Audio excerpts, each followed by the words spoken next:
Okay, let's go.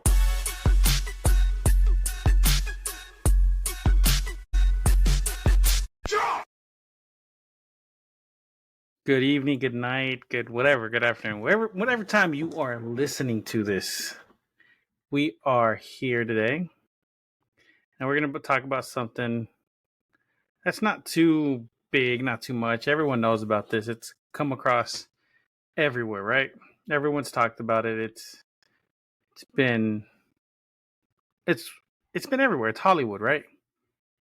We're going to talk about celebrities and their ties to the paranormal, the occult, everything like that, from some of the top known celebrities to some celebrities from other countries. We're going to talk about 3 or 4 different celebrities that I got.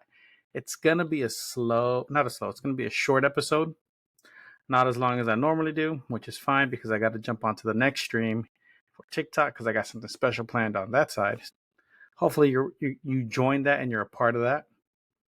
But yeah, let's get started. And just to let y'all know, with the impending doom that is TikTok, please like, follow, subscribe, and follow me on Instagram, Facebook, Twitch. I even have another account. What's it called? I don't even know what it's called. Oops. Yeah, someone recommended Scoops. I started on that, and then it takes me a while to get onto something like that. So, yeah, so I'll get back onto that. Oh, and I also got this thing, too. For those of y'all watching the podcast episode, I have a device on my stuff that shows me what's on my phone from the other side. That was my son trying to sneak across, but I heard his thundering footsteps. So he's not very sneaky. It's funny though. But yeah, I have this little device here. What it is, it's basically a mirrored camera. From there, it's a mirrored device, so it shows me what's on the front. So I can use the back camera instead of the front camera, which is usually lesser quality. So it's a cool little device. I got it from, hate to say it, from the TikTok shop for cheap. It's a good little device. It's cool. It's up to you if you want to use the TikTok shop. I don't recommend it. I know someone that used it and they got scammed. They lost a bunch of money, whatever, right? But I have a way around that, and I have no problem showing y'all this. I use this when I buy stuff off of TikTok. If the camera will focus. It's called a Ready card. There you go. That's as focused as it gets. I don't mind showing y'all because this is a prepaid card. So whatever information you can get off that little tiny QR code, guess what? It's like $3. If someone hacked it and took my $3, you know what I mean? So I recommend if you're going to go and buy something off of the TikTok shop, off of Temu, off of Shein, off of whatever, no matter where you go, there are services from Capital One, Wells Fargo, that give you a digital card that allow you to alter your information just slightly, but it's still yours. It's just altered. So whenever you input your information, they're not stealing your stuff. It's encrypted. It's all this extra security. Or if you don't want to do that, just get yourself a throwaway, put however much you want on it, buy it, forget it, do whatever you want. And yeah, it's a throwaway. I always recommend people have a throwaway card because you never know what you can use it for. My son's about to come into the room again. I got to pause for a minute. So yeah, I recommend doing that. That way you don't get scammed. And if you do, guess what? They're only taking what's on that temporary card, that throwaway. But again, that's just me because I got Capital One and Wells Fargo. I also have a digital card which allows me to have alternate card information from my main cards. So if anything does happen, it's more encrypted and it doesn't allow that to happen as well as easily. And again, never give your information online to something sketchy. And if you do, again, throwaways are your best friend. Anyways, back to what we were doing. This week's episode will be over celebrities that have or have had ties with the occult or supernatural. And I said have or have had because if it's the supernatural, they may have stayed in a haunted house. They may have whatever, right? So they don't have that connection anymore. And it was just a one and done situation. Or some celebrities are actually gifted and they can sense these things. My camera keeps focusing in and out because I have it on autofocus. You know what? I am dumb. Can I fix that from here? I have to edit this out, aren't I? I'm going to edit this out.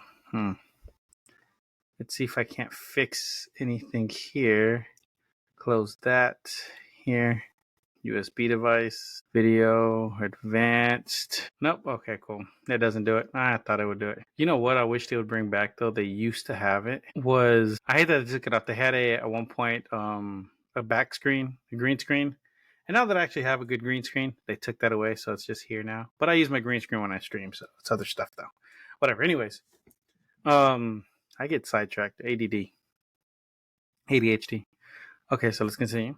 There have always been rumors that that celebrities across the world all have some tie to the occult or have had some type of pact with the supernatural to gain their talent.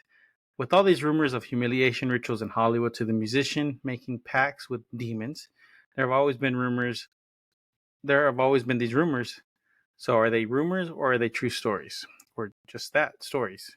I talked in circles on that one. Yeah, I write these scripts down, and when I'm in the zone, I tend to go in circles sometimes. The first celebrity we will talk about is Mario Fortino Alfonso Moreno Reyes, or better known as by the Hispanic and Mexican community as Cantinflas. And this one I decided to do because one of my friends sent me this TikTok about it. And Cantinflas is one of the biggest Mexican actors to ever walk the earth, to ever basically be in front of film or on film. And he is also known as Mexico's Charlie Chaplin.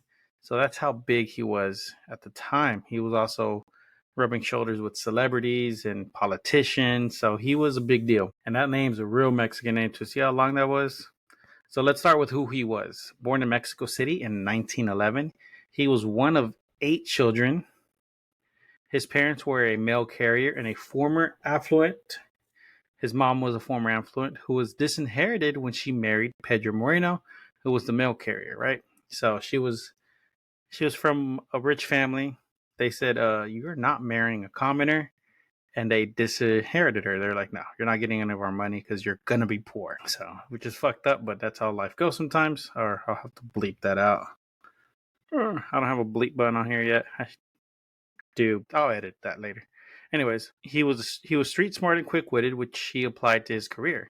So, like always, if you grow up in different circumstances, your wit and your ability to adapt makes you who you are, which is part of who I am and how I do things too, because I'm very quick witted, I'm very smart, not book smart, but street smart. I know how to get things done. As to like someone who is the complete opposite of me, someone who's from an affluent family, they might not have the quick wit, but they'll know a lot more things than me. For me, from what I do in the daily my life to what a doctor does, completely different. He'll be able to get things done in his way, and I'll be able to get things done my way. So, just how different people grow up, right? Which what he was best known for was his wit. In 1936, he married Valentina Suparev of Russian descent till the day she died in January 1966. Before her death, he had a child in 1961 by another woman, but his wife loved him and adopted his child. His son passed away in 2017 of a supposed heart attack, and he had a grandson who passed of suicide in 2013. From what I could find, no one else to carry his name or legacy. He had cousins and nephews and nieces, but no direct lineage, right? He was also regarded as a Mexican folk hero, starting Mexico's version of the Screen Actors Guild, or SAG is what it's called in the States. His was named El Sindicato de Trabajadores de la Producción Cinematográfica, or STPC. So, workers of the production of cinematography. And donating to any charity that helped children. He also gave to the Catholic Church and to orphanages. He also had political ties in the States, appearing with Lyndon B. Johnson to show support to the first Hispanic elected to the Texas State Senate. Starting off his career as a circus performer, then slowly moving to theater and finally to Hollywood. Supposedly, the way he created his name, or one of the reasons he created his name, Cantinflas, was a way to keep his true identity a secret from his parents, as they saw his career, or his choice of career, as a disgrace. He had a different way of speaking that led to his roles being iconic. Cantinflas could talk in circles to the point that it was obscure and confusing. It became known as Cantinflando. He was famous to the point that scholars researched his films and life They then decided that he influenced the spread of the Chicano movement. So he was very influential in Mexico. He may not have been like grown up as a politician or things like that, but his movies reached so many people that it touched everybody. On a rainy day in 1993, he passed away of lung cancer. On the day of his funeral, thousands in Mexico appeared on the streets of Mexico in the rain, of Mexico City, in the rain. The event lasted 3 days and was a national event. So the day he died, it was a 3-day grace of silence. He was also honored by Congress, who held a moment of silence in his name. So that's how influential he was. Even in Congress, on the state side, he was given a moment of silence. So let's get into his involvement into the supernatural. He was supposedly obsessed with mermaids. So from the TikTok and everything that I could find, rumor has it that his last wife was a mermaid. So his wife passed away, right? His Russian descent wife passes away. And then supposedly he gets remarried to a mermaid. So as the story goes, one late night, Cantinflas was out at a bar when a stranger came up to him and started chatting with him. During the conversation, Cantinflas told the stranger, whose name was Carlos Lorenzo Hernandez, that his fame and fortune were not enough and that he wanted to marry a mermaid. Expecting the stranger to judge him or laugh at him, he was surprised that he was understanding. The opposite happened. His new friend Carlos gave him a quartz crystal and told him to build a mansion with a statue of himself facing towards the ocean. After construction was completed, he was to stand next to the statue at 2 a.m, and according to legend, he was surprised to see plenty of mermaids. From that day forth, at the mansion, supposedly, Cantinflas, his friends, and the mermaids met up and partied and did other activities. So he was just having a great old time with all the mermaids and his friends. Those close enough that he called friends there. These are just legends. To this day, his mansion remains abandoned. Supposedly, to this day also, mermaids still visit looking for him. That's just one celebrity who supposedly had an event with the supernatural. So that's insane, right? So Cantinflas, the biggest, most influential Hispanic actor, celebrity, was obsessed with mermaids to the point that he built a mansion with a statue of himself holding a quartz crystal, and it summoned mermaids. And there's the TikTok that was sent to me was part of a video from YouTube, which is by an urban explorer who goes to the mansion to explore it. And that's where he talks about it and the legend comes up from. So I couldn't find anything before that. I did, whenever I do these research, I delve into it as much as I can. But everything kept circling back to this one video from YouTube. So take it with a grain of salt. But let's move on to the next person. Claudia Talancon. These names are just Mexican.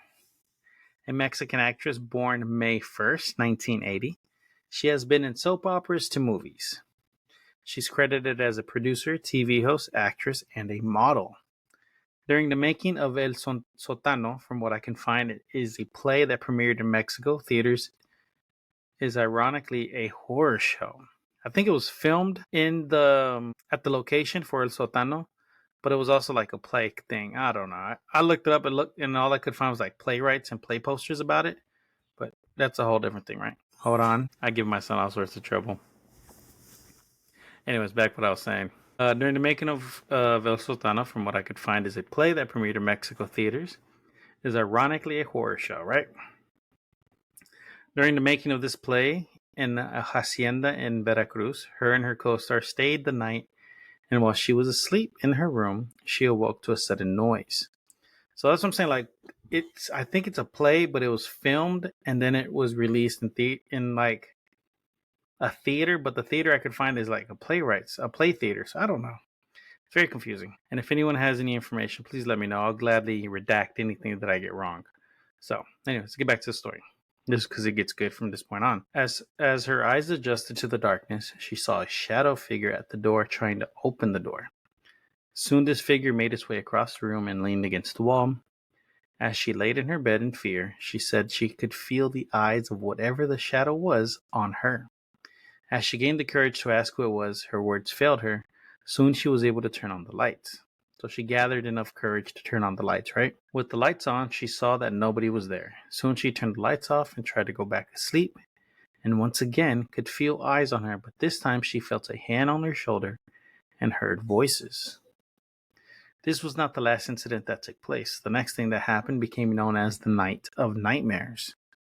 She had to endure new manifestations, such as her bed being moved violently, as if it was in a horror movie. You know, like when those, like in poltergeist movies where the bed starts shaking, The Exorcist, things like that. That's what was happening to her. After these incidents and filming of this play, the actress discovered that the hacienda was the place of over 200 hangings that happened during the Mexican Revolution. These events have turned her into a believer in the paranormal. Like I said, this is going to be a short one. That was a short little story because celebrity ghost stories are usually pretty just cut and dry, very quick and to the point, along with all the paranormal and occult and things like that. It's never really too much of a big deal because they're celebrities. There's a lot more things that people want to know other than did you see a ghost and what happened, right? So we've talked about cryptids, the supernatural, now onto the occult. And this may not be the occult. This could also fall under the category of supernatural, but I called it the occult just because everyone else calls it that, but it's not really an occult thing. It's just supernatural. The next one is going to be over one of the world's most famous soccer stars, Lionel Messi. Whether he knows it or not, he had assistance in one of the most famous soccer spectacles around the world. During the Copa Mundial, or the World Cup, and was in what was supposed to be his final event before his retirement, having lost to Saudi Arabia and struggling to play, Lionel Messi was on TV when Magali Martinez, a witch and part-time babysitter, was watching his game and saw something that no one else could see.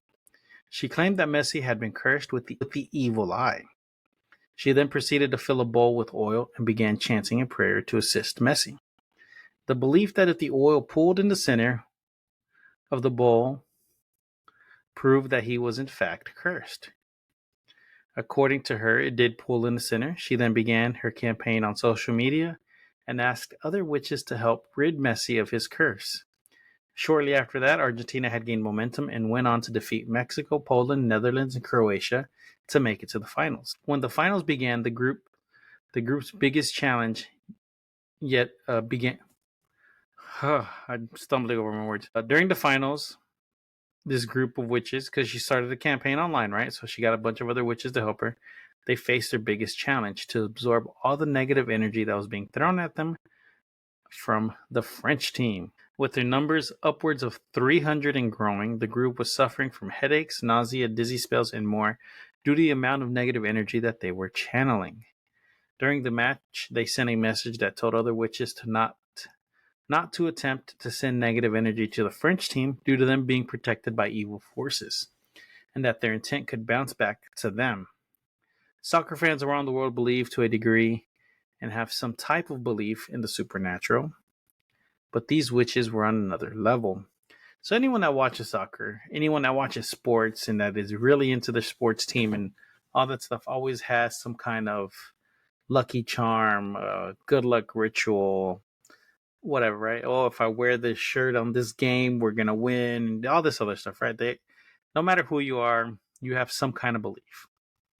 Whether you admit it or not, there's always something that you do either subconsciously or consciously, and that's part of your belief system, right? So like, whenever I watch the games, when they're about to score a touchdown for American football, I have to be drinking something, right? Something like that, right? Everyone has their own belief, but these were witches that were there on a mission. On the last day of the World Cup, Argentina versus France, with witches on the side of Argentina and evil forces on the side of France, it was to be a supernatural battle of the ages. Nobody knows if any of this is true, but with Argentina struggling at the beginning of the World Cup and resulting in them winning the World Cup, could it be that the victory was another worldly win, or just skill of one of the greatest soccer teams of all time? Only those that saw and participated in that game will be the only ones to know the truth. So, only those that were there and only the witches will know if it was true or not. And did they have help? Was it really a supernatural victory? Or was it Argentina's just a really good team? We'll never know. And this is Palm. I love pomegranate juice. I got my liquid death and my palm. My internet's acting up today. I don't know why or what is wrong with it. All celebrities are subject to these rumors or have their own accounts of things that have happened to them. The next one we're going to talk about is the iconic actress that played Selena Quintanilla in the iconic movie Selena, Jennifer Lopez. She's had her fair share of rumors and accusations since the 90s. Her first husband, Ohani Noah, has accused the star of performing Santeria. Santeria is a practice that combines Catholic and Yoruba of West Africa beliefs. It is a practice that is also mixed with what is known as Espiritismo, or spiritualism, which is used to contact those that have departed. Her first husband has stated that he and J-Lo both went to his magic godmother, who is now J-Lo's spiritual leader.